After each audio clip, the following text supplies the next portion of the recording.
is Matthew 11, verses 28 through 30. Come to me, all who are weary and heavy laden, and I will give you rest. Take my yoke upon you and learn from me, for I am gentle and humble in heart, and you shall find rest for your souls.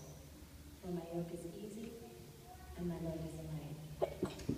My name is Cheryl Fisher, and I have had the great privilege of ministering as a psychotherapist and a pastoral counselor for the past 20 years. A little bit more, I'll confess. However, I specialize in trauma, and women's trauma in particular.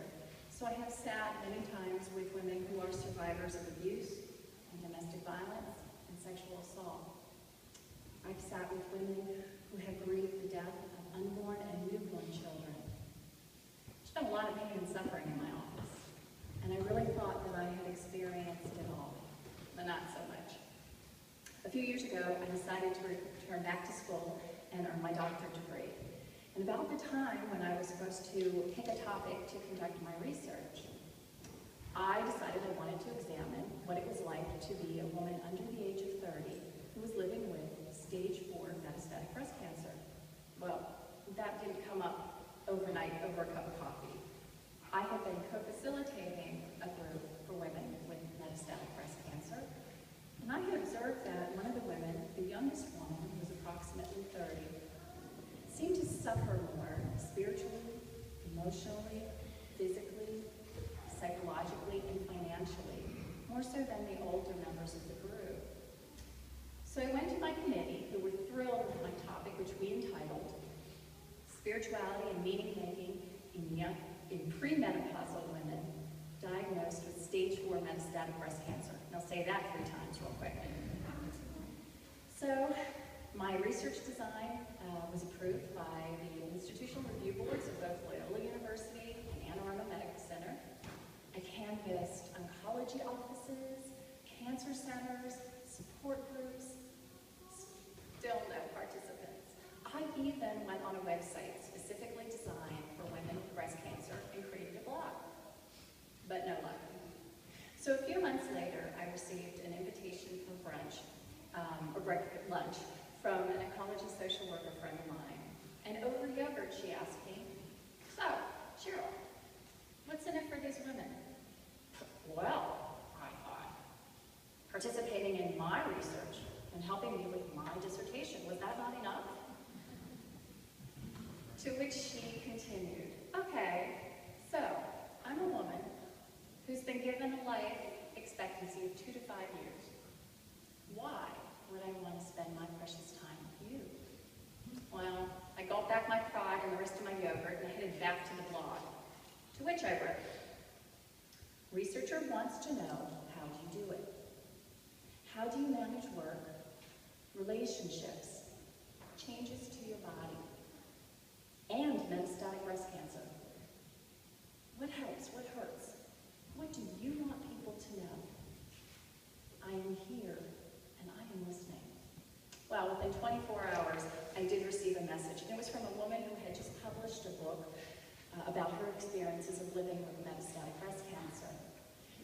She invited me into this very exclusive website that's only open by invitation to young women with stage 4 metastatic breast cancer. She explained to me the alienation of not fitting into the the pink ribbon model of breast cancer awareness.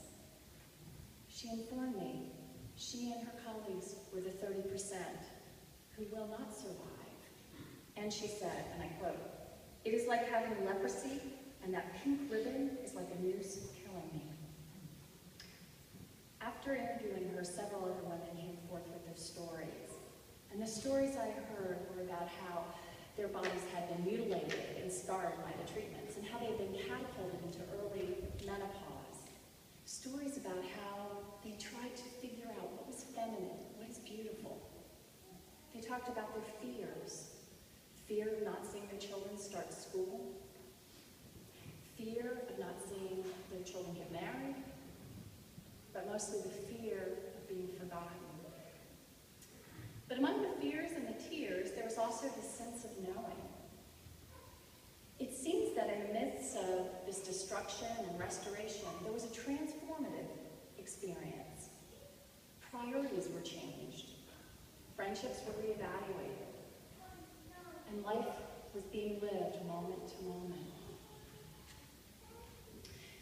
But for all of these research, there was one concept, one constant for them, and that was God. Some of the researchers felt that their diagnosis was a test, and that this was a time for them to give testimony. Others felt that this was giving them purpose to serve others. And still others felt that their diagnosis was a wake-up call, and that God was calling them back after they had felt they had been strayed. But every single one of them felt that God was the co-journeyer and the comforter in their lives. For when family and friends failed them and couldn't sit with the pain and stayed in denial, when the pink ribbon model of breast cancer awareness excluded their experience, God was ever present with arms wide open. Well, I did finally finish my research and I defended my dissertation and officially became Dr. Fisher last December. But I have to tell you, I started this journey with my mission and it ended.